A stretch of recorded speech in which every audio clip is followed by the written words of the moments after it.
Hey, everybody, and welcome to our panel today. My name is Jake Milstein. Today, we're going to be talking about great compliance versus strong cybersecurity. I bet if you're here, you know that they're not the same thing, like spoiler alert. But in case you did, they're not. And I'll tell a quick story here while people come into the room. So I was talking to a hospital CFO.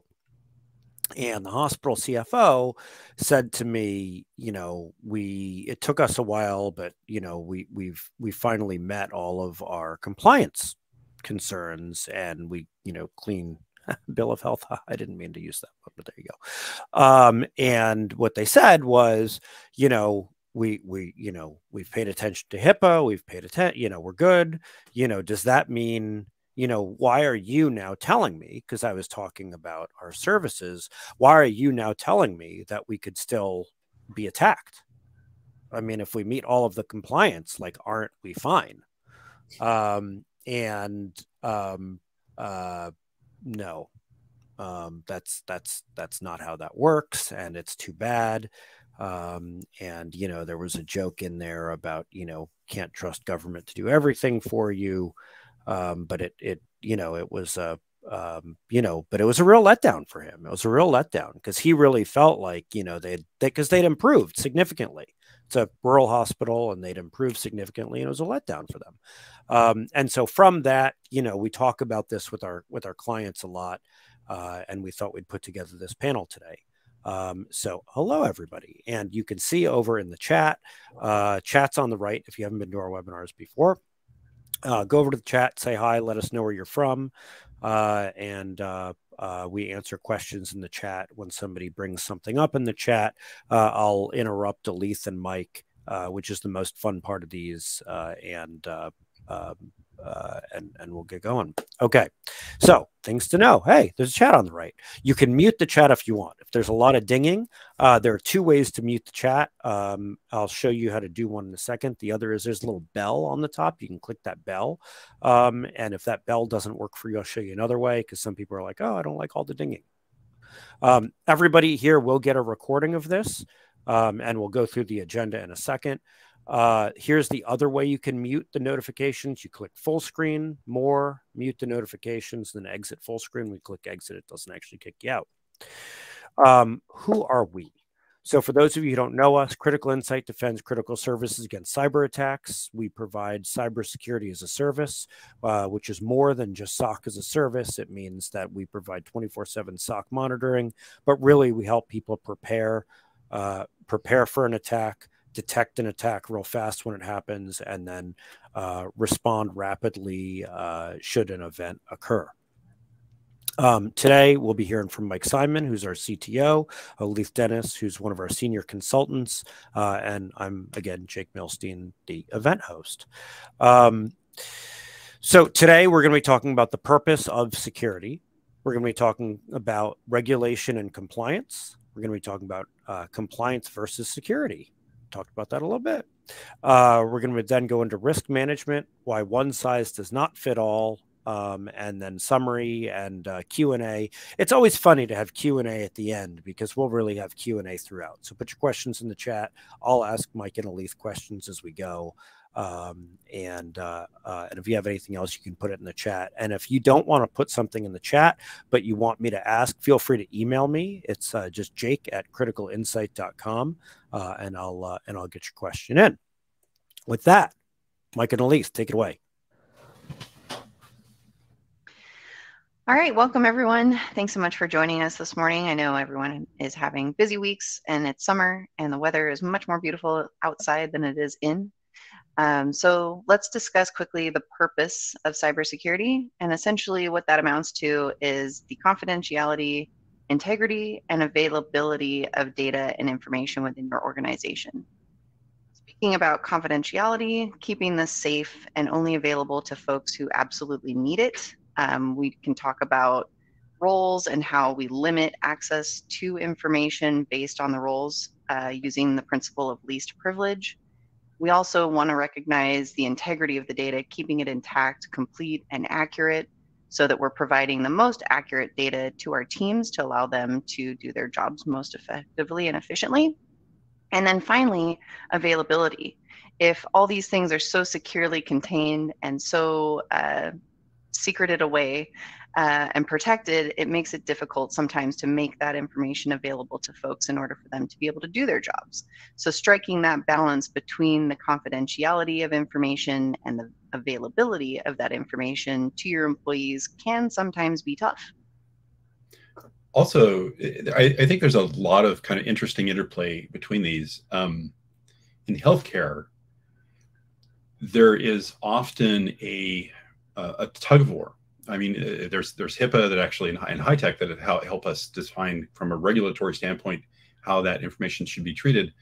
But if you fall over in the middle of the street in downtown New York, you really want the first responder to know everything about you that they need to know in order to provide immediate healthcare. So that availability and confidentiality piece has to be mitigated actually by the purpose of that information. So it gets interesting actually when you start talking about the interplay of these things, and regulation often has to make compromises actually to get there. Next slide, please, Jake. So how do humans typically manage cybersecurity?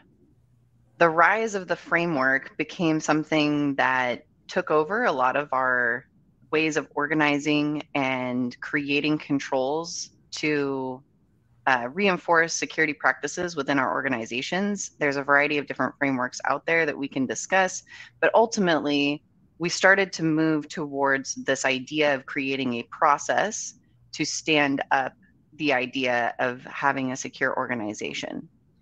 And while processes are fantastic and they help us manage projects, sometimes the true intention of that framework can get a little bit lost in the fray. And I think that that's something that we'll be covering in more detail as we talk through this stuff. But the frameworks came about because there was no means of measuring the security of organizations, and different organizations hold their vendors and their clients to different levels of security. And so there was a wealth of new frameworks that came to be. Of course, many of you are probably familiar with HIPAA and high tech. There's also one of the newer frameworks, the CMMC, which is for government and DoD contractors. But all of these essentially go back to the same idea, the same origin of creating a means of measuring the security of an organization by checking a box that says, yes, we perform this action, or yes, we have something in place to satisfy this control. And I'll dive into that just a tiny bit too, which is to say there's what you'll often see here are two different kinds of frameworks, and highly categorized, at a very high level as checklists, which Alif just talked about. Those are what they sound like they are. They're easy to apply because you actually have just this list of things in front of you that you must do. The harder ones to apply are risk-based, where they are actually allowing some leeway or versatility based on the risk of the control or in the control space that you're addressing. And we'll talk a little bit about why those two are harder. One is harder than the other, especially when you're talking about law or regulation. I think next slide.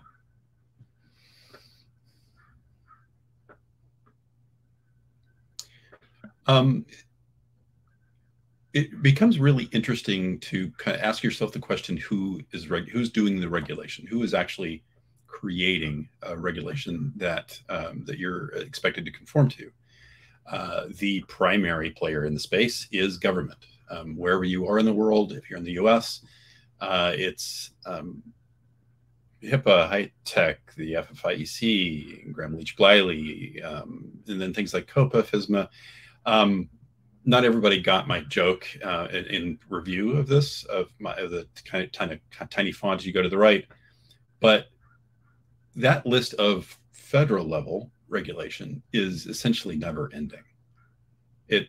I don't know how many there are. I used to actually know because I've been in this industry a long time, and back in the day there was only 20 or 30. Now it's just ludicrous, actually, how long that list goes. There's also industry level regulation.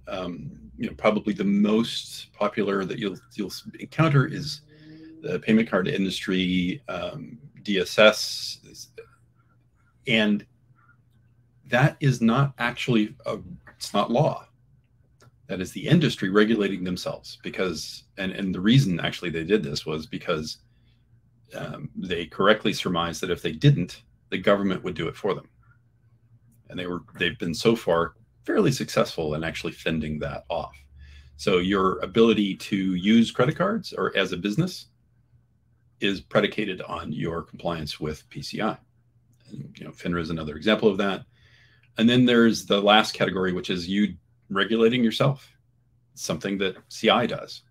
There's no federal regulation for them. Well, there are several federal regulations that we have to comply with, but in terms of how we treat customer data, we use external auditors in the form of a SOC 2. And, so I put in the chat, I asked people what regulations and rules do they have to comply with. And we have HIPAA, PCI, SOC 2, HIPAA, PCI, high trust. I've heard high trust is a doozy.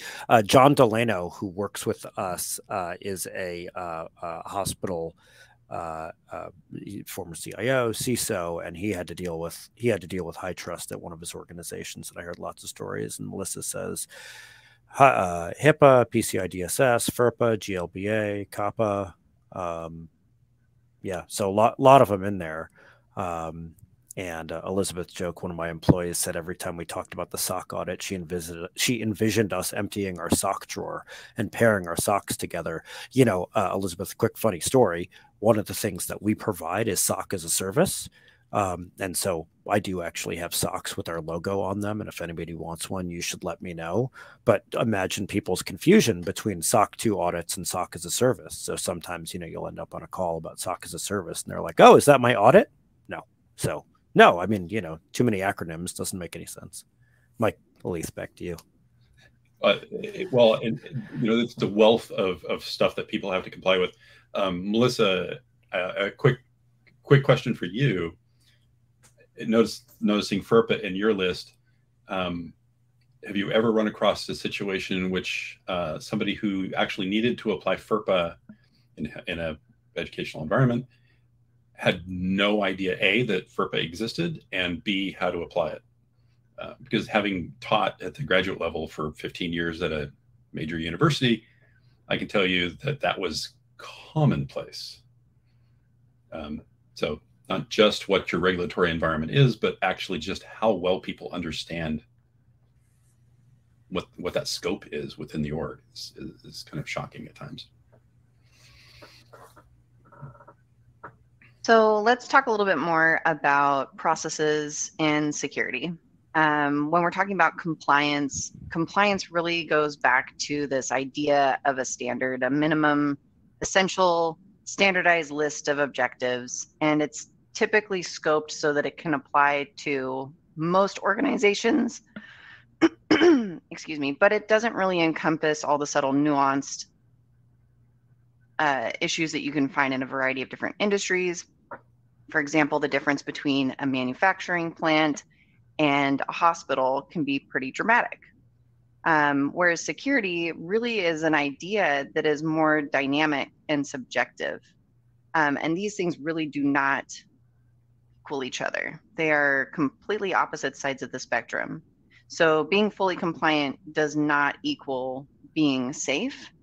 And that idea that we can be compliant and be insecure is something that's really tough for folks to wrap their heads around, especially because the majority of us believe now that frameworks and security compliance are the answer to security in our workplaces. it's something that I think a lot of folks typically come into security roles understanding that the expectation is that we will align our security practices to a framework rather than having that desire to ultimately secure data and information and make sure that our people and our processes and our practices support that desire. And the last bullet here, I think, is something we're going to talk about in more detail later. One of our folks on the marketing side actually gave us a great analogy. Ellie, if you're on and listening, in the automotive space, if you are driving with your seatbelt on, you are compliant with that law, with that regulation. Are you safe? Have you accomplished the safety required, or the safety that was intended by having your seatbelt on? Well, if you're driving at 180 miles an hour, likely no. So the risk that's implied by external forces, all kinds of things add up to maybe just being compliant with the regulation is insufficient. Even a seatbelt. If you're in a race car, a standard over the shoulder is also insufficient, because you need a better seatbelt. You need a 4-point. So, next slide, please, Jake. So moving over into this idea of an audit for compliance, we've discussed that compliance and security are not the same, but ultimately this desire to become secure has been replaced by the desire to be blameless in the case of an incident. Audits really only look at a snapshot in time, and your organization could absolutely pass an audit one day and not pass the same audit the following day or the week before said audit. In most cases, organizations treat this compliance as a baseline and should really look to exceed the expectations of that compliance to ensure that they are actually securely supporting their security program, and the controls should be a bare minimum. The exceeding expectations part of this should really revolve around the desire to be secure and not that desire to avoid being the accountable party in the case that there is a breach or an incident. We can move to the next slide, Jake. So I want to dig a little bit more deeply into this idea of insurance and compliance versus actual security, because essentially you can't really equate compliance to security. It is not the same thing. And insurance companies, that's exactly what they're trying to do. So now insurance companies, before they issue a cyber insurance policy, will likely make your organization attest to a set of controls or attest that certain security practices are in place and being performed at the organization. We've had a bunch of experience lately, and there's been news as well, that insurance companies are getting more strict with paying out on cybersecurity policies and essentially looking for any and every excuse that they can find to deny those claims.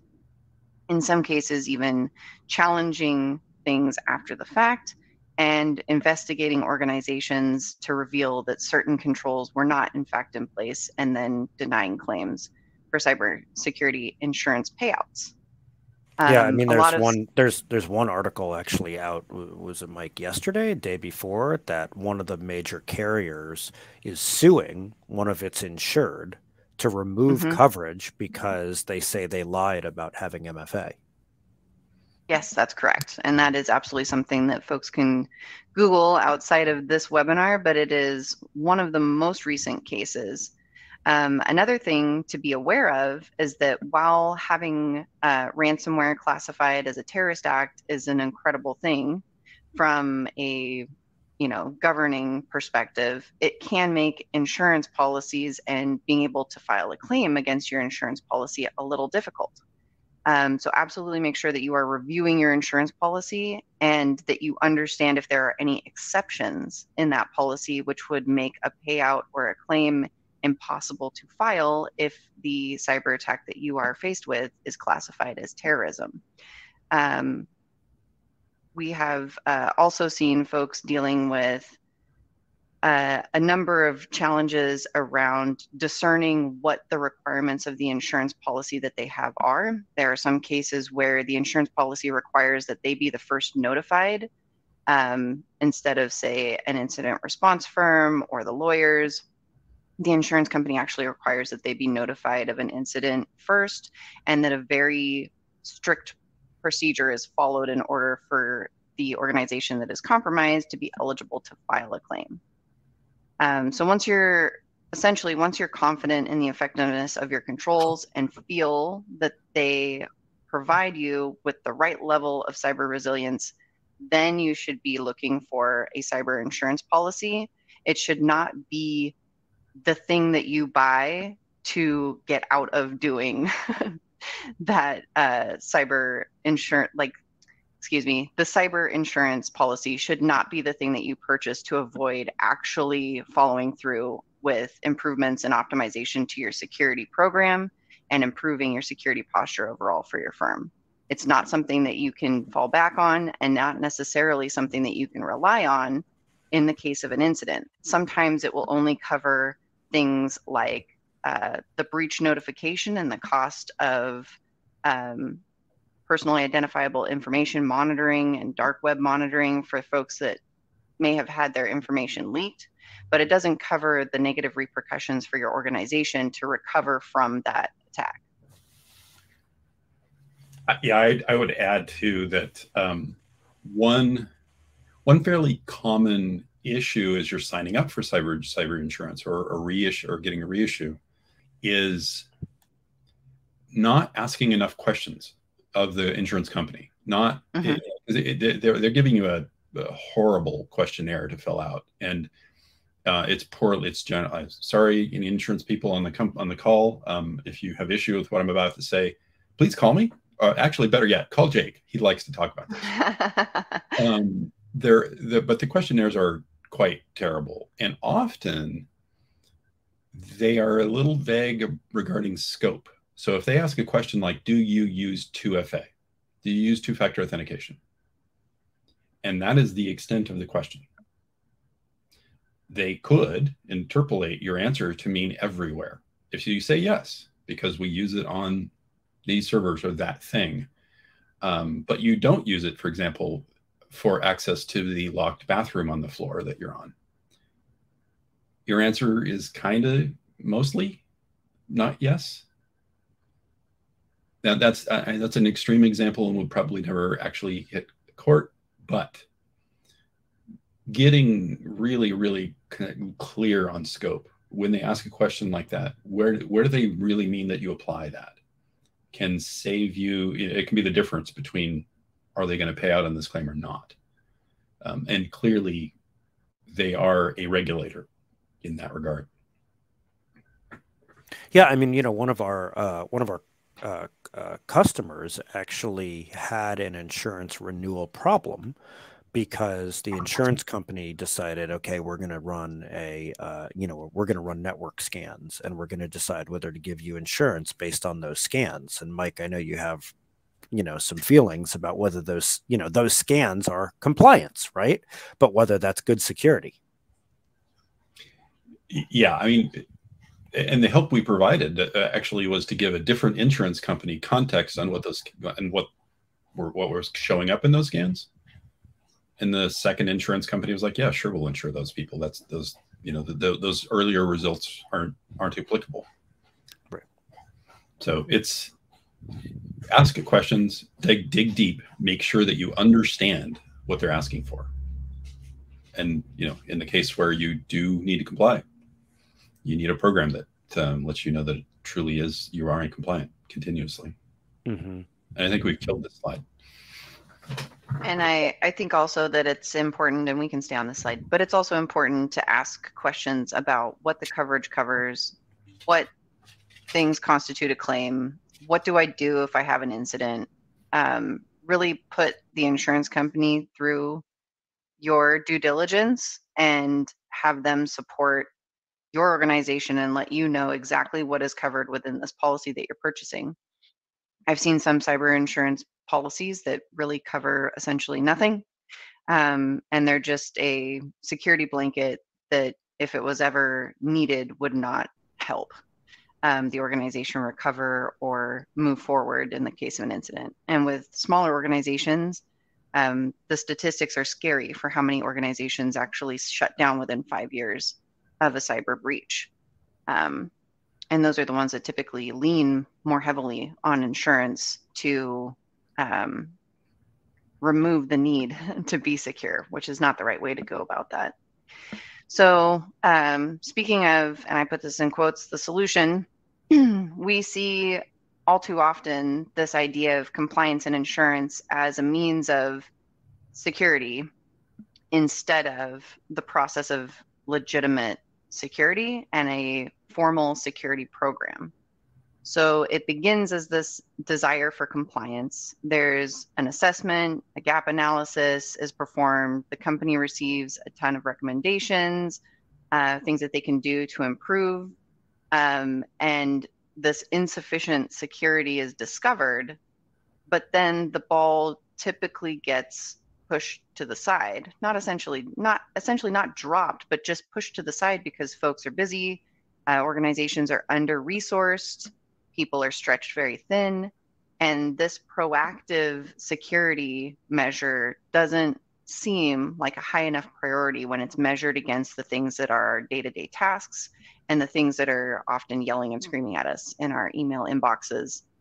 So those recommendations typically go undone, and the organization moves on until they hit that next need for compliance cycle, whether that's an annual audit or a formal program or policy of governance that requires them to do an assessment. And we see the same gap analysis performed with essentially the same results, and the cycle just repeats itself.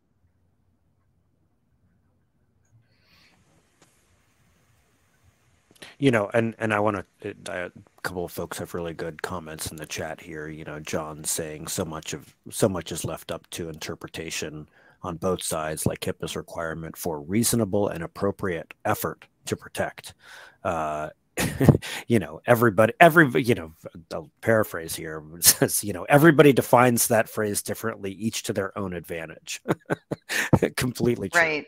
Well, and it's kind of a I've seen chicken and the egg situation, because in most organizations, I think the struggle is that compliance comes first. And we're not talking about, let's use this framework to measure our security posture. We're talking about, let's build our security program around this framework. And I think that's the opposite way that those things should be done. Yeah, referring back to my teaching days, one of the things that I always used to talk about was, if you build a great security program, ignoring your regulatory environment, if you build a great security program, you will have likely very few holes to fill to be to meet your regulation. If you build a great regulatory compliance program, you're going to have all kinds of holes to fill, because it's not they're not built that way. They're not built to protect things in the way that your org might choose to do. I want to kind of also reference John's comment there about interpretation. I believe now all 50 states have a PII breach compliance law. There was a few holdouts, but I believe every one of them currently has a law that says if you have a breach and it exposes personally identifiable information, and that PII has certain characteristics, you are required to explain that and tell people about it. Because California's law was first, and everybody's kind of lazy about writing this stuff, most people mirrored in some way the California language, which says unless you have reasonable belief that it's not going to be used nefariously. Go look it up. It's built into all of these laws. And it's like, what is a reasonable belief that somebody who attacked a system in order to actually get this data won't use it poorly? Yeah, that's a great point. And speaking of California, there was recently a breach with a government database that released the personally identifiable information of many individuals, including driver's license numbers, addresses, and a variety of other things. And they did issue letters, and they did issue essentially what amounts to identity theft monitoring, and that was the extent of this. But now all this information is just out there in the wild. And so when we're talking about potential threats, this information is not limited to the people who took it. It now becomes a part of the greater universe of available breach data. And so I don't think that there's any reasonable expectation that this information will not be used maliciously. And I think that's the case for any breach. So if an organization is doing their best to protect their clients, their employees, vendors, they're going to notify regardless of what the compliance framework that they are subject to requires. That said, there are a ton of loopholes, and I think it's really great to point that out. Yeah. Because again, your security program should not rely on a framework. Your security program should be built around securing your organization and protecting the data of the individuals who trust you. Yeah, and you know, John brings up there, you know, penalties, and Mike, you mentioned penalties. You know, one of the questions that somebody emailed in is, you know, all right, if my organization is compliant with all the regulations we need to be compliant with and all the rules, but I still have a breach, am I off the hook because I passed my audits? You know, could there still be regulatory action or penalties, even if I'm totally compliant? You're off a hook. There's a lot of hooks coming your way.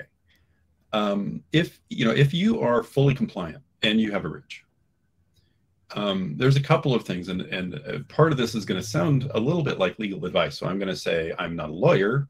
I do not ever pretend to be a lawyer. This is not legal advice. That said, in court, you can use that compliance as some level of defense if you're getting in trouble for that event. You know, that is at least something you can hold up and say, look, I did everything that was, as an industry, I'm required to do. A great friend of mine is an FTC lawyer, and he specifically goes after folks who have breaches and in some way have not either been in compliance or behave in other ways that means that society may see harm from that. And conversations with him are always interesting because they do tend to look at things as, did you do everything you could be expected to? And by the way, the universe of things you could be expected to do isn't just regulation. Mm-hmm. They will look at whether a reasonable person, and here's another one of those weird little wiggleable parts, a reasonable person would believe that what you have done, what your controls embody, is sufficient. So that's just super fun to walk through. I think a good... Go ahead. Sorry, go ahead if you're... I guess the follow-on here is post-breach. A lot of people don't realize that post-breach, there are probably even more regulatory triggers that happen for a lot of folks. If you're in healthcare, with HIPAA and high tech, there is a breach reporting requirement. If it's above 500 records, that will be public. The timing is the part that you can get wrong and get fined for. I won't quote the actual timing, but if you delay too long in your reporting, you are still in trouble. unless there's an ongoing police investigation that actually can reset that timing trigger. At least you probably know that law better than I do. Why would I know that? No, I was just going to say, as far as reasonable expectations, a good way to think about it may be if you're in a retail environment and you see cameras in that area, the reasonable expectation is that those cameras are working and that they're recording what's happening. And that is something that a potentially an employee may know that those cameras do not work and they do not record, and a customer could have a false sense of security, believing that the situation is being monitored. And in the case of an instance where there's an incident between the employee and the customer, there's that expectation of the customer that seeing cameras in the environment, there's going to be a recording of what happened. Meanwhile, the employee knows that they're not going to be able to hold them accountable and that they weren't recorded at all.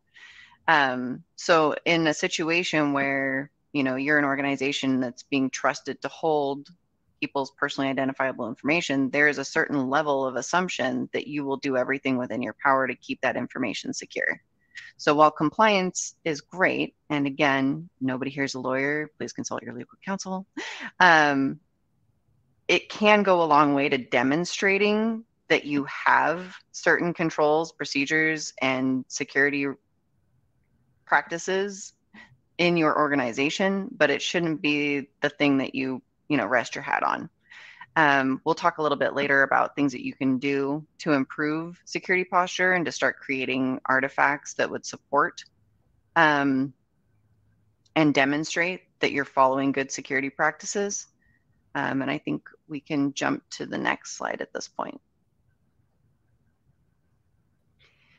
So we've talked a little bit about the different frameworks, and I'm going to let Mike Simon jump into these because I think that he has more experience with each of these.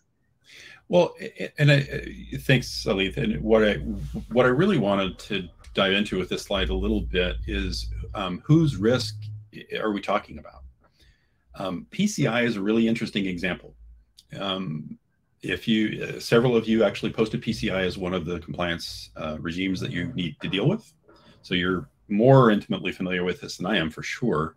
It's been a long time, actually, since I had to delve into this. But the way it's written is pretty clearly about protecting the payment card industry as a whole and not your data as a cardholder. Mm-hmm. And how can that be? If you protect one, aren't you protecting the other?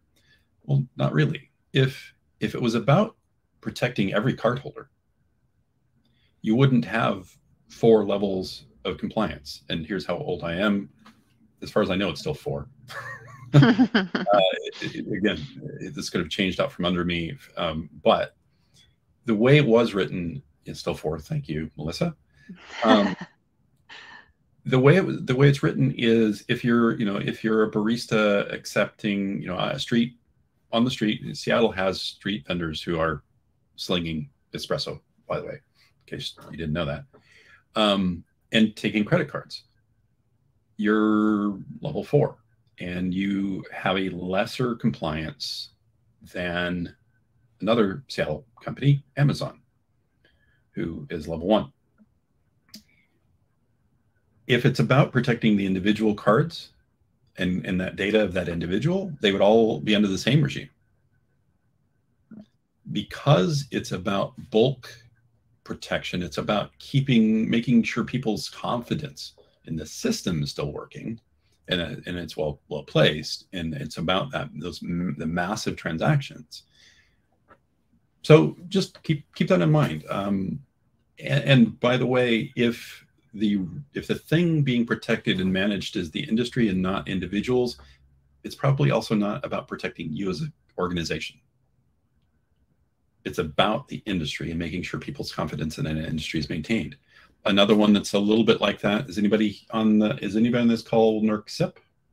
Are you a utility? Are you a bulk utility? I don't know if we saw anybody say NERC-CIP. No. Okay. That's another interesting regulatory regime, which has probably the most interesting fining authority that I'm aware of, which is that if you get that wrong, you do it on purpose, and it's at a certain level. Thanks, Mike. The fining authority is for $1 million per day, per incident, backdated to whenever you started screwing up. They really want you to be careful about that. And there's good reason for that, because as an industry, we want to be able to trust our power system to work and not to be hacked and have bad things happen. So HIPAA is mostly about individual risk. It was intended. I don't think Fred is on the call. One of the people who actually was the original drafter for the HIPAA reg is also one of the founders of our company. But the intent was actually around individual risk. It was individual healthcare records, and how in a situation where we do need to be shared and protected and saved, those individuals were still as safe as we could possibly make them. And then, SOC 2 being kind of an outlier here, where the externality is the auditor. The auditor is held to a standard. And what you can depend on is that auditor is going to provide an independent audit of the activities, behaviors, and controls of the organization they're auditing. So you, as a third party interacting with, for example, CI, who has a SOC 2, can depend on those controls actually being in place and executed as described, no matter what we say, because this third-party auditor will lose their license if they, in fact, don't cover it well. So I think that's all I had for this slide. Aleth, you have anything to add? I just wanted to bring up Mike Hamilton's point here. He said that an unpopular take, perhaps, is that PCI was developed to move liability away from insurers, issuers, and acquiring banks onto the merchants themselves. I think that's probably what you were hinting at. Yeah, it's not about protecting you. Mm-hmm. It has a side effect of kind of protecting you a little bit. It's exactly what we were talking about before, where some organizations are trying to use compliance with insurance requirements as a means of getting out of having to do actual security. So moving on to the next slide, Jake. And there is a question, which I'm pretty sure is from Robert here, about those espresso vendors where Mike gets his coffee, that the street vendors are using credit card processing apps on iPads. They pass the PCI because they don't process or touch the credit card numbers. It's an encrypted token for authorization processed by the vendor, and they don't need to collect, touch, or store the credit card number. They pass PCI compliance because they verify the hardware is not altered anyway, right? So they pass it because they're passing on the compliance to somebody else. Yes-ish. The cardholder data environment, in theory, does not include that endpoint. Fun fact, the original Square did not encrypt that data, and in fact was transmitting it in the clear to the iPad or whatever it was plugged into. And in fact, if you have an old copy of the Square, you can decode that on its way through the system, as somebody who actually has an old Square from the original round. Right. And by the way, to Doug's point in the chat here, that he would argue a majority of the street vendors don't know anything about PCI. If you find a street vendor who knows anything about PCI, I will buy your next coffee. Okay, I do know one. So this is recorded, Jake.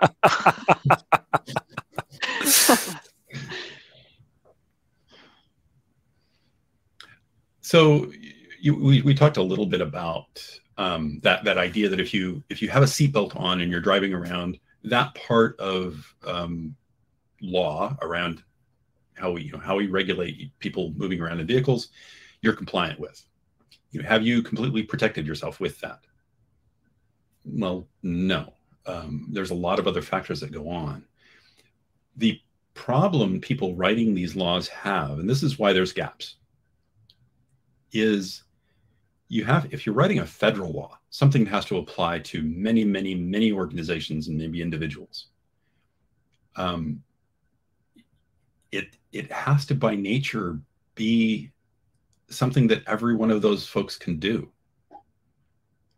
This is why PCI is, again, the way it is. The level of controls required for Amazon are way outside of the bounds for, let's not talk about the street vendors. Let's talk about, just a retail store, the place that actually sells me my coffee beans.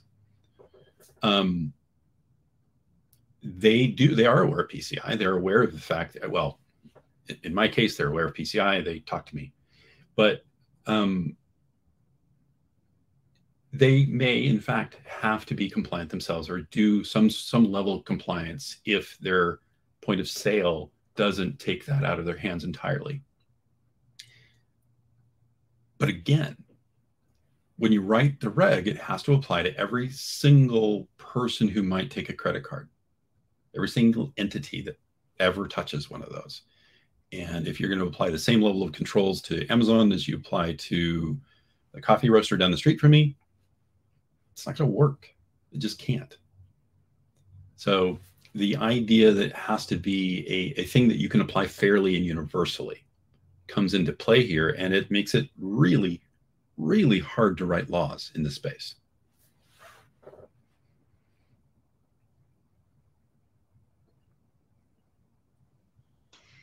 So let's talk about what you can do, because our goal is definitely not to just bring you problems and leave you hanging like every episode of Dateline that has ever aired ever. Let's talk about, again, compliance is not enough. I think we've hit that point home, and if you've been paying attention at all, you've definitely heard us say that about 20 times. So yes, compliance is not enough, but it is important because it helps to build out that library of artifacts and things that you can use to demonstrate that you are in fact doing the thing. So make sure that you're reviewing your policies and procedures and that you're performing those annual, at minimum, assessments of your security practices and procedures so that you can identify those gaps, make improvements, and then track those changes.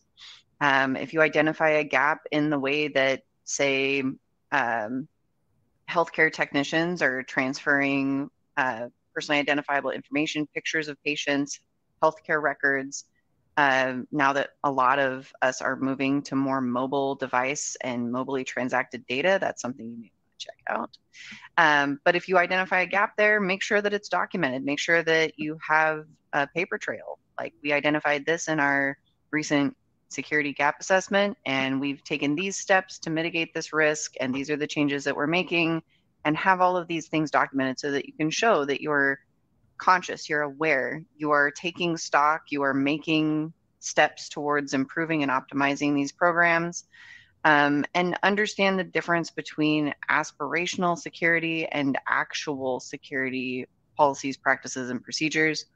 Sometimes people who are not actually responsible for transacting the data in a certain way believe that the policy and procedure is being followed and that everyone is aware of the proper way to transfer this data, when in reality, there have been corners that are cut because ultimately security is hard and it makes people's lives more difficult.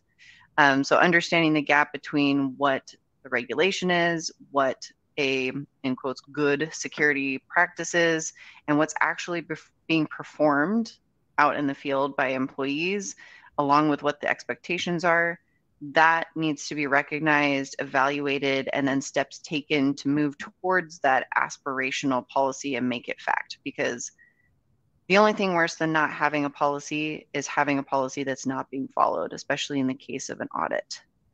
And then incident response planning is a very critical part of security. A lot of the times we think primarily about the protection and the proactive work that may or may not get completed. But we don't really look at what to do in the case of an incident. So developing IR plans and playbooks, and then exercising those plans regularly so that people know what to do, so that people know what to do when the key players are out of the office or on vacation or otherwise unavailable. Making sure that those playbooks and plans are somewhere people can find them. That they are laminated in a folder in hard copy. I know, hard copy, but if your systems are all locked up, you're never going to be able to get to that digital version on SharePoint. And I can see John Luke, the director of our incident response team, furiously chatting into the comments there, so don't hesitate to hit him with your IR related questions. And I'll pass it over to Mike. for any additional comments. I think you covered it. One of the things when we say good security is hard, that's generally true. I'll give people the analogy, or is maybe an illustrative point. Imagine yourself in a world where you're actually live in Jurassic Park 9. And in fact, very aggressive, very carnivorous, nasty creatures are everywhere. And you've been asked to walk into this room in a warehouse. Where security should be doing for you in that case is providing you a light switch. Mm-hmm. It lets you see the risk. If you have to walk in the dark, that's going to be unpleasant. Maybe unpleasant with the light on too, but at least you can actually see the, what did I see the other day? The 4-foot-long millipede, carnivorous millipede from the Triassic. Oh, yikes. So those are the goals. But I think Aleth covered this slide perfectly. So hey, so I have a question. I've listened to this, and I've listened to what both of you said, and I'm so clearly, compliance does not equal good security. But are there times where one of the regulations is telling you something that you shouldn't do, where compliance is bad security? The answer is yes. And but do you I mean, well, I don't know if you want to name it, but I mean, do you one, would you, and two, like, should you do it anyway so that you can meet your compliance needs? Well, I'll give you an example that's come up in America, although not happened yet, which is, hey, it's really hard for law enforcement folks to see what's going on in this phone, or this file, or this system, or whatever it is that they need access to do their job. And the knee-jerk reaction to that is, oh, well, maybe we should have backdoors. Maybe law enforcement should have backdoors. From a regulatory standpoint, you cannot build encryption unless you put this backdoor into it. I will tell you, just from a standard InfoSec standpoint, a thing with a backdoor into it isn't safe. It's not secure. It's not good policy. It's a bad thing to have. And, because the part that they follow up with often when they say that is, it'll only ever be shared with, how many law enforcement people do we have in the United States? A few people. One or two agencies, yeah. Yeah, there's a few agencies that might have that, and they're super, super good at their own security. They would never let anything like that leak NSA with a whole bunch of attack software about 10 years ago. So the justification for it is so poor and poorly done that we haven't gone there, but other countries have. I won't name who, but there are places where that essentially they're forcing you through regulation to have poor security. Mm-hmm. Well, and I think you bring up an excellent point with third-party vendor risk management programs being a really essential part of the way that we do business now, because so many of us are reliant on cloud-hosted services, software as a service, a variety of cloud storage providers. I'm trying not to name names, so I'm redacting things in my head as we go.